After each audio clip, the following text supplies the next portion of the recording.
কবরস্থানের পাশে বসে বসে তোমার কাছে দোকান হাত উঠাইলাম।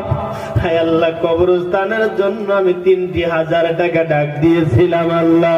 হায় আল্লাহ, একজন তোমার বান্দা দাড়ি পেকে গেছে, চুল পেকে গেছে, কিন্তু এখন পর্যন্ত মা বাবাকে ভুলতে পারে নাই।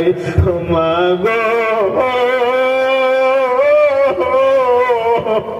কোথায় চলে গেল?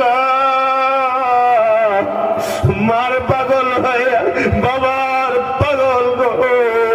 3,000 টাকা দান করে দিল আল্লাহ। তুমি তেনার মা বাবার কবরটাকে জান্নাতের বাগিচা বানায়া দাও।